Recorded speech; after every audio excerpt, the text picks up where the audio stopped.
You're listening to What She Said, a podcast for bloggers and creatives hosted by me, Lucy Sharif, a freelance journalist living in London.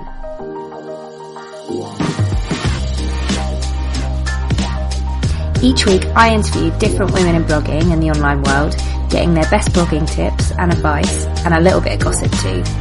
Thanks for listening.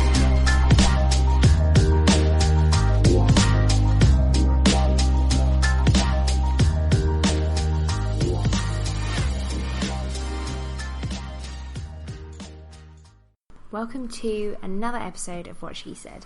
I can't actually believe I've been doing it so long. By the time this episode comes out, it'll be episode 12, which means 12 weeks. That's mental. Anyhow, I'm still going. I think I'm going to take a break at episode 20. Not sure how long for, but I think maybe a month or so. Couple of months to give myself a bit of a break over Christmas, but you've got stacks of episodes coming your way up until that point, so don't worry. So on with this episode. So I spoke to Amanda from the wonderful Online Stylist. It's such an interesting chat and it's completely outside the normal because Amanda is somebody who I discovered through Erica Davies' Instagram feed. She's a former fashion stylist and fashion blogger, and I quickly became a little obsessed with her stylish feed, her love of cashmere, monochrome, and her serious coffee addiction. I loved chatting to Amanda. She's just so lovely and honest and so humble too. It's crazy. I feel like I say this every week that I chatted to the nicest person around, but it's true. Like, I think I just happen to know like stacks of really lovely people. She's super positive and she managed to impart a whole host of wisdom throughout our chat, while being really, really humble about it. She's absolutely fantastic at getting media coverage for the Online Stylist. She's been featured loads of glossies. I'll link to the page, her press page, in the show notes, but she's been covered in glossies and nationals like the Telegraph, the Times, Red, absolutely loads. And she's got some fantastic tips for staying organised when you work from home, which can be notoriously difficult, and how to maintain your productivity as your creativity ebbs and flows. If you want to up your content game and maybe you need some help in getting yourself organised, this one is for you. So, for anybody who doesn't know who you are, Amanda, if you could just introduce yourself and let us know about your blogging journey. Of course. Thank you for asking me, first of all, to come and do the podcast. It's so exciting. So I've been blogging at the Online Stylist since 2009. Prior to that, I had another blog called 39 and Counting, which, surprise, surprise, as I approached 40, I started writing that in 2008. So I literally got into it from the purpose of wanting to write. I really wanted to write a book, and I knew I didn't have that in me at all. So I found these amazing things called blogs one day, and then just started writing an online diary, really. And it kind of grew. I hate to use the word organically, but it grew from there. It started as a real hobby. Because that wasn't your background is really interesting, actually. If anybody doesn't know, your background is in finance. Yes. So totally unrelated. Probably should never have been in finance to start with either, because I was absolutely terrible at maths at school. But ended up in finance in accounts departments and ended up managing teams of people, and it was the people side that I really loved. Yeah. So completely to go from finance to a fashion blogging was just a bit crazy, very serendipitous, I would say. Yeah, but you'd always been interested in fashion, had you? Or yes, I had. I would probably say very experimental stages in my sort of 20s and even early 30s. And then I think once I had my daughter, it was that thing of fashion was my thing, and I really wanted to focus on it more. So it was then that it really kind of took off. Yeah. So when your daughter she was like a toddler when things started? She was, yeah. So she was just about to start school. So I knew she'd be going part-time, and I'd taken redundancy from my long-term 15-year role in finance. Very sad to say goodbye to all my friends because I kind of did all my formative growing up there, if you like. So yeah, started writing, and because I had the redundancy payoff, both my husband and I kind of agreed that, let's just wait until she settles in school before I look around for work. And so I kept writing the blog, and very soon I was completely hooked. So in that time that you were just writing for the joy of writing the blog as a kind of passion project, was there any point where you were like, oh wow, actually I can make something out of this, maybe I could make a living out of this, as opposed to going back to a quote unquote real job? Real job, yeah. It's that real job thing, isn't it? Yeah. Do you know what? It was really funny. I think I think you probably had to bash me around the head several times with that I could make something out of this, because I was probably quite slow to catch on when other people were catching on that, there were ways to make money from it and to get your name out there. I kept writing, and I think it was when I had first outreaches from PRs and a couple of brands that they offered to send me something lovely if I would write about it. And even back in the day, I was very careful about the kind of gifts that I would accept, because I felt it had to fit in with my life anyway. So I think once that kind of happened a few times, and I started realizing there were people reading it, so slowly, very slowly, light dawned on Marblehead. But I would say, I think the first time somebody said to me, we'd love to place a sidebar ad in your sidebar, and we'd like to pay you some money. I was like, oh my goodness, this is incredible. Wow. so I think it was such a slow burn, but then slowly I realised that it could be something, pretty good. So when all of that started, with people reaching out to you, wanting to send you things, etc., had you been tracking your stats or anything? Or I seem to remember I think I was using Stat Counter actually. So I remember watching the stats growing slowly and getting really excited every day when there was a few more site hits and things coming through. I didn't start using things like Google Analytics until a lot further down the line. So I was just purely looking and making sure that the numbers were continuing to go up. And I also kind of judged it in the early days, the blogging community was amazing in terms of everybody was doing it and people were commenting on each other's blogs all the time. So I kind of used that as a measure, when someone comments and you comment, it was that kind of camaraderie community thing. Yeah, that's really interesting. So it's funny that people PRs, etc., were telling you that your blog was successful, as opposed to you kind of realising it yourself. Yes, I have to be told these things sometimes. I am slow to catch on or late to the party. When I get there, I'm fine. So in those early days of, I guess, making some money from it, because I think everybody starts out with making really, really small amounts, almost pocket money from it. Gosh, yeah, very, very small amounts, but it was exciting nonetheless. It is exciting. It's really important to celebrate those wins anyway, however small they are. But did you have a bit of a goal in mind of where you wanted? So at this stage, were you were still 40 not out or 30 not out? I was still 40 not out. And I think when the money kind of trickled in slowly, I thought it would be actually quite good if I didn't have to go out and get a real job and start paying for childcare. Because the minute, as a mum, the minute you decide your child's only just starting school, you're not entirely sure what the hours are that you can or can't do. The childcare is an issue. Childcare for us would have to be paid childcare. It wasn't a thing to rely on family for at all. So I think it was at those points I started thinking, well, if I could see where this goes, let's give it a year, perhaps give it 2 years, and see how far I can take it. And if I can earn some money that means that I don't have to go out and pay for childcare, but also I could be flexible, then that was incredible. So that was my initial goal, I would say. Yeah. And did you have a bit of a, I don't want to say business plan, because I don't think any of us start out with that sort of strategy.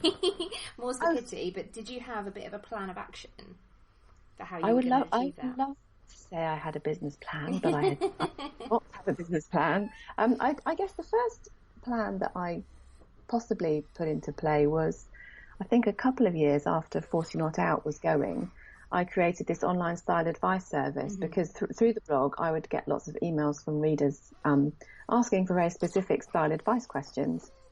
So I thought, there could be something in this. So I had this style advice service bolt-on, if you like, built for the blog by a local email marketing company. Not email marketing. What am I trying to say? Sites, people that build websites and things. Web design, yeah. Web design. You see, I'm so techie. not techie. And I think once I had that in place, I was that was me looking at ways to secure a bit more of an income, I think. Yeah.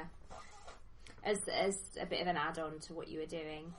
Because when did you stop doing the style advice? Was that fairly recently or a couple of years ago? Quite a few years ago now. So I think I did it for about 2 years, and I probably only had a handful of clients. And in the beginning, I started out with charging ridiculously low prices, and I was told by people in the industry, "What are you doing? You're so undercharging for your services." But I think that comes down to that thing of trying to learn how to place a value on yourself, doesn't it? Which, as we all know, is really hard. Yeah. So I stopped it a few years ago, and I probably ran it for a couple of years. I had a handful of clients, adjusted my fees. I also adjusted the types of packages that I was offering. But I have to say, as much as I love doing it, because, picking an outfit for somebody or picking capsule wardrobe for somebody is really lovely, you never knew when the work was going to drop into your lap. And I'm a complete and utter perfectionist. So for me, I always worried that what I was delivering was never going to be good enough. It always was. I never had a complaint. I always had great feedback. And I think slowly over time, I began to realize that the creation through blogging, through writing and imagery, that was the real thing that I loved so much more. Yeah. So I think as I was about to go through another incarnation of a blog redesign, at that point, I decided I would just drop the style advice service, from the picture, and wrote a post about it saying it was a matter of lifestyle choice for me and creativity choice. And I think so many people who do the job that we do, it is down to it's the lifestyle, isn't it? Because not many of us get to earn a massive living through it, but it's more about having the flexibility as well as the creativity and being able to work around children. And exactly, it's for me the one thing that's always resonated, with me for doing this is the flexibility around my daughter and family. And I think when you place that alongside having time to create and then something else in the mix, which at that point was a style advice service, I decided to choose, I want to keep the flexibility and the lifestyle choice and the creativity, and let's drop that. But I'm really glad that I did it, because I think for me it was my first proper plan in a business perspective, if you like. And it taught me a lot about myself as well. So it was all part of the process. And I imagine it probably set a good kind of background for working with brands as well. Yeah, I mean, it was a great thing to talk about with brands, and obviously through the style advice service, I could utilize affiliate marketing, for items that I'd recommend to people. So if you're effectively selling affiliate marketed items to your style advice service clients, then you're making affiliate sales, which brings you onto the brand's radars. And it's also funny. The flip side of that is that I have so many brands that I love that are true to my style. So it was difficult for me to try and think outside of the brands that I love, and try and get into the head of what the person who my client, what they loved. Yeah, that must have been tricky. It's a learned skill. Yeah, but it's quite nice now that you can solely focus on what you like. And actually, you touched on something at the beginning when you were saying that always at the beginning, even when you were first getting those lovely freebies sent to you, you were really careful about what you accepted. What was your process with that when somebody emails you?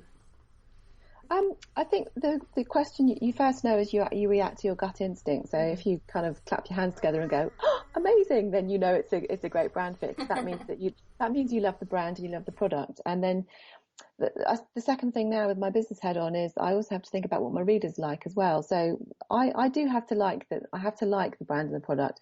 But I think if actually this serves a purpose that somebody else is going to find really useful, then that's also part of the picture too. But I ultimately do say though, and I think this is a line that I tend to use in a lot of refusal emails, is that if it doesn't fit well with my existing content or my own personal style, then I have to say thank you, but no thank you. Yeah. Oh, that's a really good lesson to learn, I think, is saying no. Yes, It's hard. You're right. It's so hard to say no to people, in all walks of life, but particularly in blogging, and particularly because I think it's very hard to step out from that mindset when you're blogging and getting the blog off the ground. You want to be given opportunities and you want to prove yourself. So it's quite hard to switch from saying, okay, I want to prove myself, so I'll take an opportunity, to then switching to say, okay, I've proved myself to a degree, I can now afford to be more selective, and how do I grow? Yeah. So yeah, that definitely has a bearing on whether you say yes or no. What would you say is your best bit of advice when it comes to working with PRs as opposed to brands? Because often the PRs will reach out and they manage several different brands or whatever, which I find is a lot. It can be easier, it can be harder.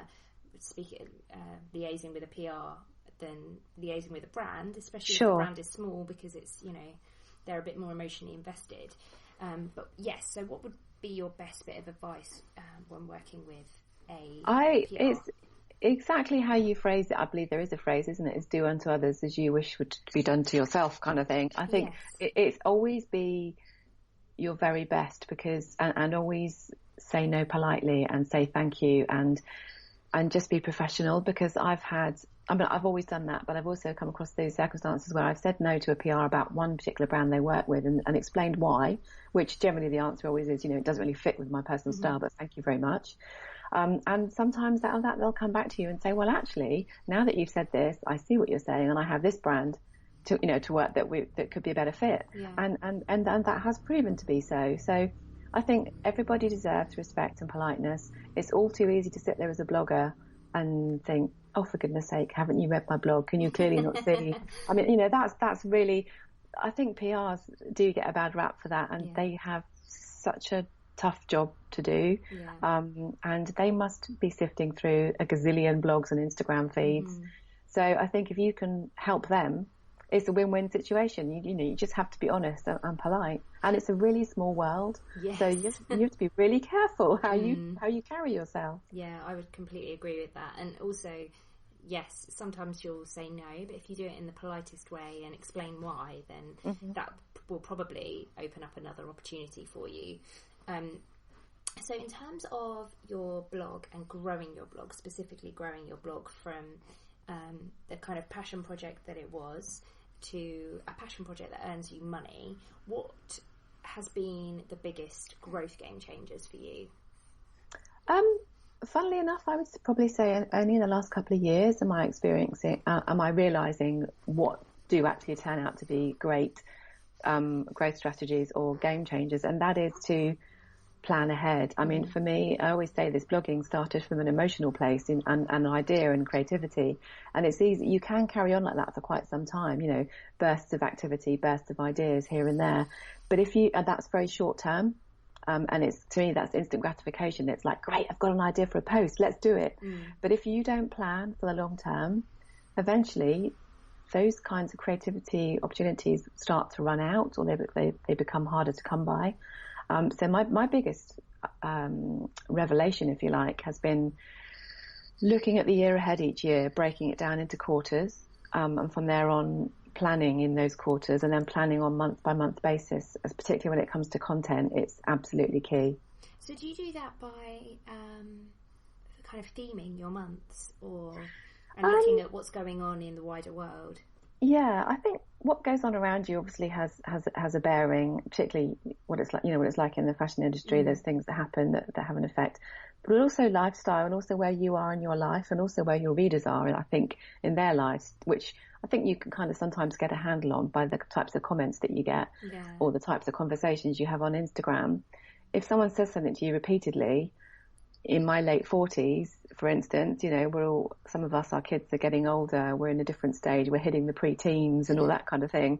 So you kind of get a feel for what people are wanting more information on. That's one thing.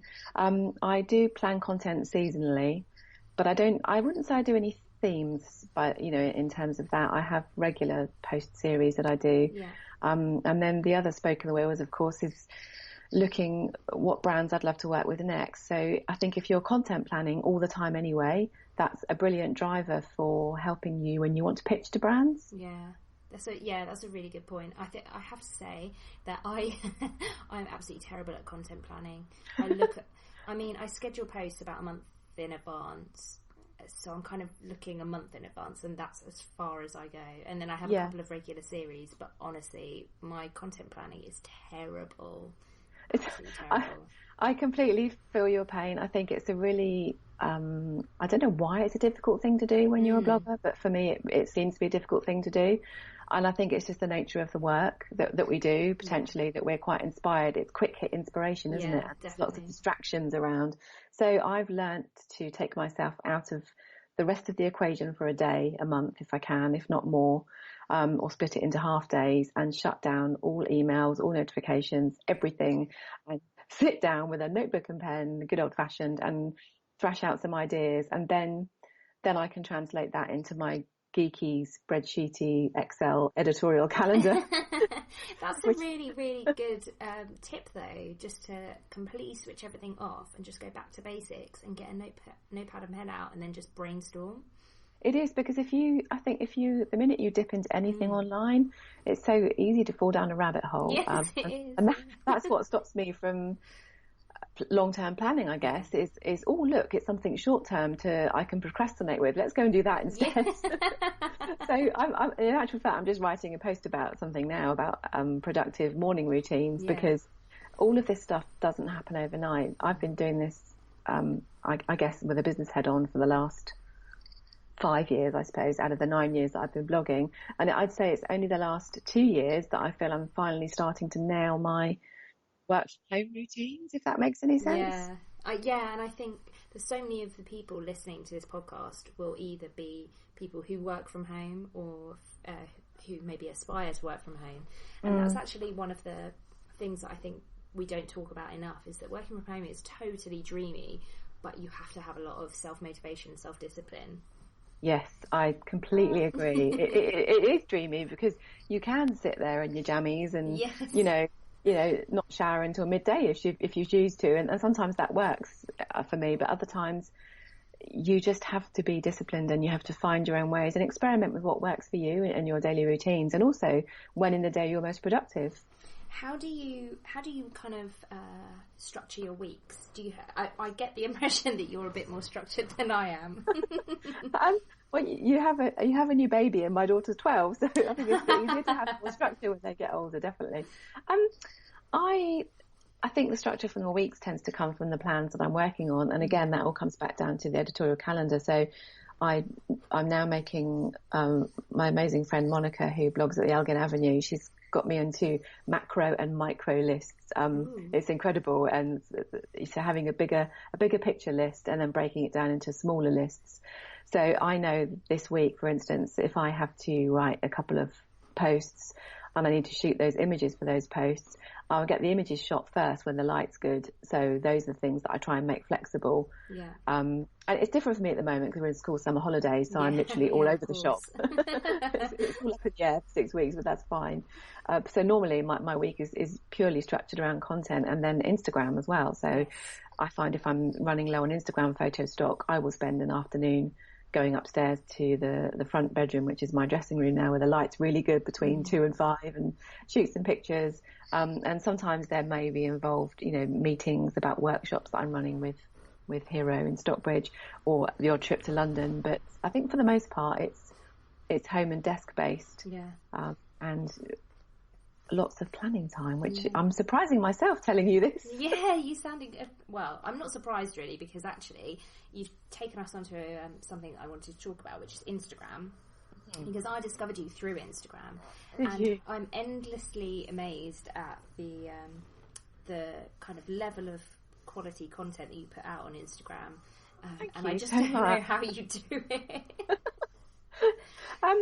I'll tell you why. I am completely obsessed. Honestly, it's pure love and obsession. I think because I scroll through Instagram and get so much inspiration, and I see things that people create, and it just kind of spurs me on. And I know at the moment people are having a love-hate relationship with Instagram on and off.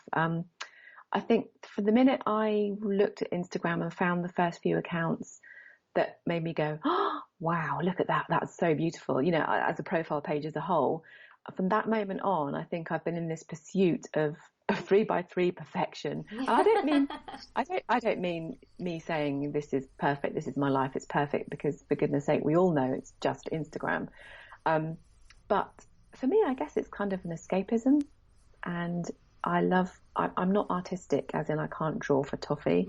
But I can write and I can take pictures with my iPhone and edit them quite well. So I think of it as a creative outlet. So because of that, I think that's where my passion comes from Instagram. And, you know, if I can get like the perfect 3x3, it makes me so happy. Oh, I totally know how you feel. I've done a couple of, Sarah Tasker, who is my, I think anyone who loves Instagram is like, oh, she's the dream. She's the guru.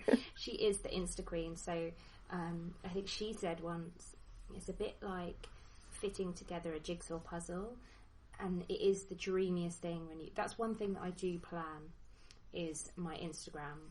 Yes. And I use... Good, this makes me happy. Yeah, it's lovely. And you're like kind of moving the pictures around until it just looks perfect for me. How did you grow your Instagram account? So I recently wrote a blog post about it. Actually, it's quite fresh in my head. So I'll link to it in the show notes. Oh, cool. Thank you. I think I was losing my way a bit with it about 2 years ago. And again, Monica, who's my kind of creative consultant, was helping me with just, you know what it's like when you work by yourself, you can't see the wood for the trees. Yeah. And I got to kind of an impasse with the blog and with Instagram, and everything stayed very static, and I don't think I knew where to go next or what to do. And a couple of simple things. The first thing that Monica pointed out was that it's the Online Stylist and people love to see what you're wearing, and you're never on your Instagram feed. Where are you? I think I got so obsessed with flat lays and things like that that I realised I wasn't in there. So I began to look at my Instagram feed. I kind of wanted to nail down the tones of it, the general tones, which mostly around monochrome, you know, blushes and buffs and blues and greys. So having the colours was helpful. Taking time out to learn and understand hashtags and how beneficial they can be. That was, I think, a big part of it. And also pinning myself down to posting 3 times a day, every single day, which sounds really probably completely insane to some people. But I started doing that about probably 8 months or so before the algorithm came in, the dreaded algorithm. And I don't know whether just being on there consistently was beneficial. I presume it was, because I literally grew the numbers from around 7,000 to about, I think it was about 17,000, 18,000 in just under 18 months. Wow. And it was by doing those things and being a complete obsessive. Yeah. I think you have to love it, don't you? You have to. Yes. You have to really love it. I couldn't post 3 times a day. I don't think I can just about post once a day. But I think it changes and moves on. You know, now sometimes I realise that I can't post 3 times a day, and I think because I've achieved that growth and I know where I'm going now, that's fine. I'm much more relaxed about it, and I would rather actually post one thing, or even, heaven forbid, nothing, to make sure that the images look beautiful side by side. The other thing that I love about Instagram now, I'm really pleased to see, is this, I wouldn't say a trend, but this kind of this feeling for wanting to post kind of lovely microblogs underneath the picture, you know, lovely captions. Great conversations. And I think that's part of the pull-in. So you're only looking at what you think is a perfect picture, but the conversation underneath it is really meaningful as well. Yeah, I agree. I'm a real caption junkie. I love posting kind of little stories and sometimes more than the picture. I think that's where the hashtag unrelated caption came from, because people just want to write something and they've got a beautiful picture, they don't match, but it just works. It does. It works, doesn't it? Yeah. And you've got your own hashtag as well, Elevate the Everyday. Where did that come from? Well, I don't think I can't lay claim to it. Certainly not. I think it was out there before, but well, I presume it was, because I'd love to think it was my own. I thought it was yours. I've adopted it. Yeah. It's adopted me and I've adopted it. It's because it's what the blog's always been about. Yeah. I realise my underlying theme on the blog is all about trying to find some joy somewhere in the day, you know, big or small or free or not free. It's just that something, that pleasure factor. And then it literally just, I was doing something on Instagram one day and I'm whole alliteration thing, you know, and I just thought, oh, elevate the everyday. And so I started using it, and I just hashtag the hell out of it now. And there's quite I imagine there's a bit of a community feel around it, because you've got really good engagement as well on your Instagram, I've noticed. Thank you. How do you kind of I don't know what the word is for it. How do you cultivate that kind of engagement? Foster, yeah, exactly. I just think it's simple. I think it's making sure that in your daily or weekly working schedule, you allow yourself time to go back and check comments and reply to conversations. I think that when people leave comments that are like one word, or it's an emoji, or it's a spammy type comment, you know that's not a genuine potentially comment. It's just somebody trying to get on your radar. Yeah, for and sure. But that instantly shows you the comments that are genuine, and you see regular followers and friends coming back, and you have regular conversations. So to me, they're kind of like my office buddies, if you like. I don't have people around me anymore. So I do love as often as I can. Sometimes I admit if I'm buried in something in deadlines, I will go for 2 or 3 days without getting back to comments, and I feel almost guilty, I guess, but I will then go back and answer questions and reply to comments and try and spend some time doing that. Yeah, so to me, it's completely and utterly about just making time to go back and reply and have conversations, because it sounds crazy, but we've had conversations about parenthood and things, and challenges of preteens and challenges of becoming potentially a premenopausal late 40 something, and you do make genuine contacts, and people are genuinely helpful, and I think lots of people genuinely care, which is lovely. To say that about social media these days is difficult, isn't it? Instagram is definitely the place where I found the most authentic and meaningful I hate to overuse the word authentic, but the most meaningful connections, I would say. Yeah, I agree. Twitter is you can dip in and out. Yeah. And I think I've kind of gone off Twitter lately because I think it gets very shouty when it gets very shouty when things happen, and I kind of just go, okay, but it's people's voice, and it's free speech, and I completely get that. Facebook I've never really been into, I have to say. So for me, I guess Instagram is the passion project as well. Yeah, I would agree with you. I completely relate to that. One thing I wanted to ask you that I know lots of people will be really, really interested in is how you manage to get yourself in the media quite a lot, because in the press page, it's really, really impressive. You've been featured in the Times and all manner of things. How do you do it?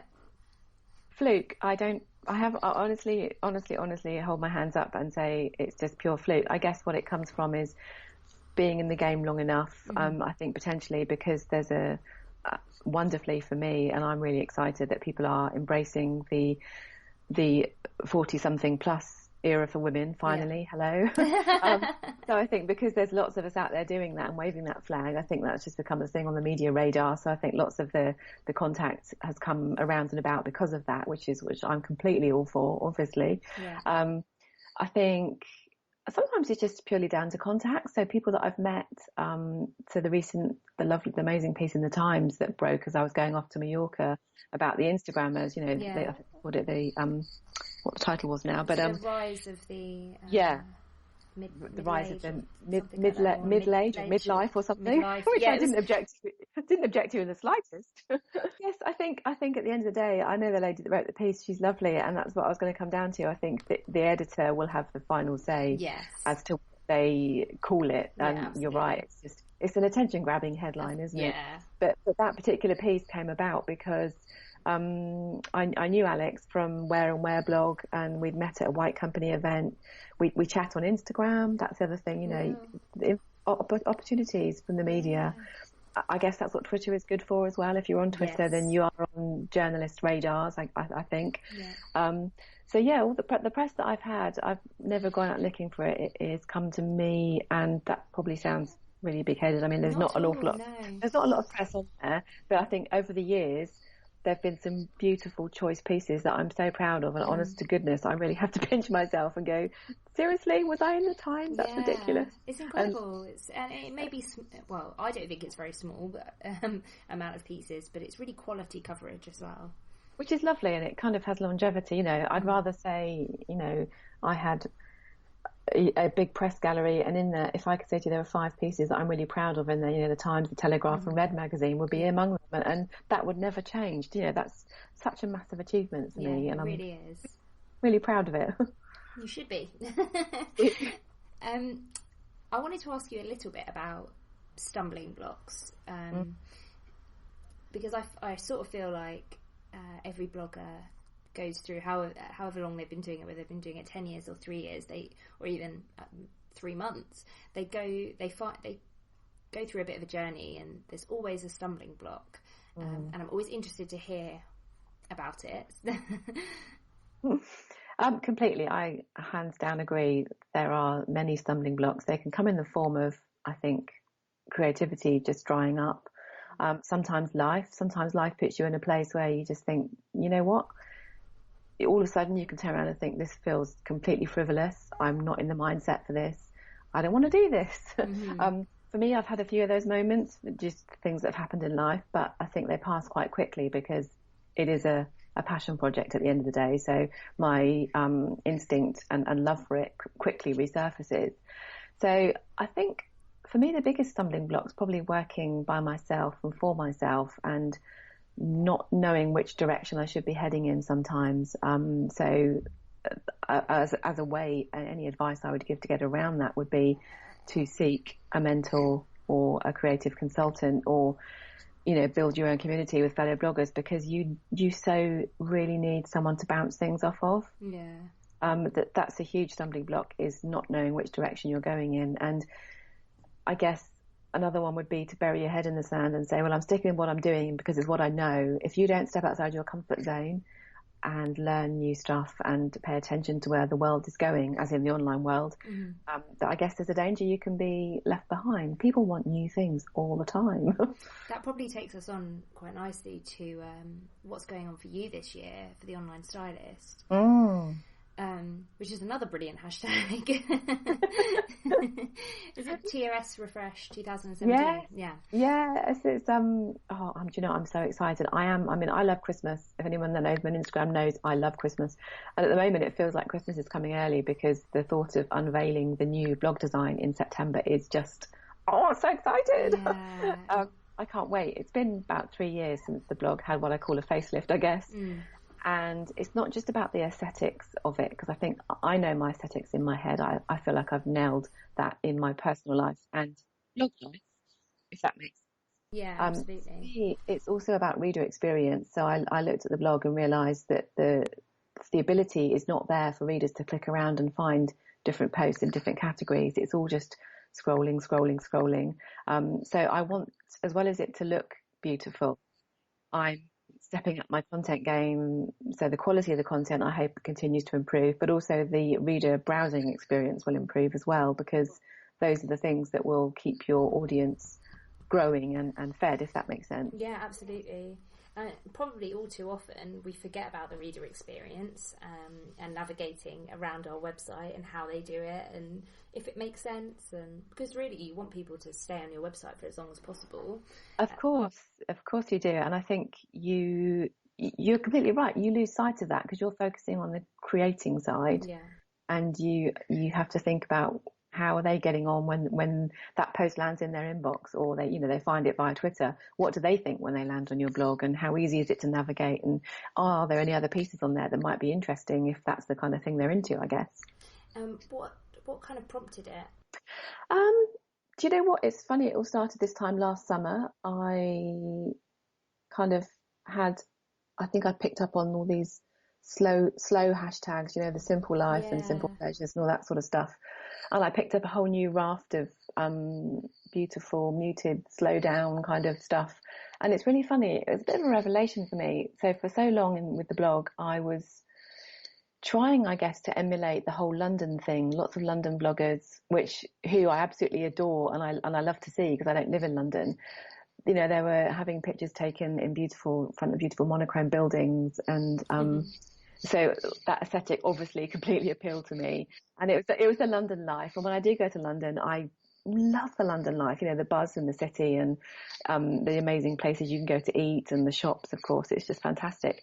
And I think I'd kind of subconsciously fallen into a rut of trying to create that here. And then I thought, what the hell are you doing?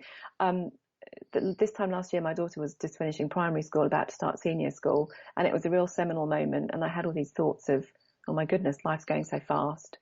And I wanted to slow down, I guess. And so I started thinking about what do I have here? And I have the beach, 5 minutes down the road in the car. We live in the New Forest, and I wasn't making the most of it. I was schlepping up to London with a suitcase full of clothes, changing in toilets. So I could pose. It's so glamorous. I know, it's so glamorous. So I could pose in front of monochrome buildings. Yeah. And I just thought, what are you doing? This is ridiculous. Why don't you make the most of what you've got here? So there'll be lots more coastal and countryside stuff coming in terms of the new blog. And I think it's about talking about my life and the aspirations for my life as is, not trying to emulate what it's like to be a blogger in London. Yeah. So it's got a bit of a story behind it. Sorry to go off on a tangent. No, not at all. It was really interesting. And also, it's another really good lesson to learn, isn't it? Because I think probably we all start out emulating what we know before we can look at at what we have. You're drawn to what attracts you, aren't you? And that's the nature of the beast with blogging and Instagram. You're completely drawn to the things that pull you in every time. And for me, that was amazing monochromatic facades and things like that. And my husband laughs at me because I say, no, we can't have green in my Instagram feed. Green does not work in my Instagram feed, which is still true to this day. Yes. I will desaturate a green until it's almost grey. But that's another story. So I just think it was realisation, and also that thing of, I don't know, but as I get older, I become quite bloody minded, I guess. Yeah.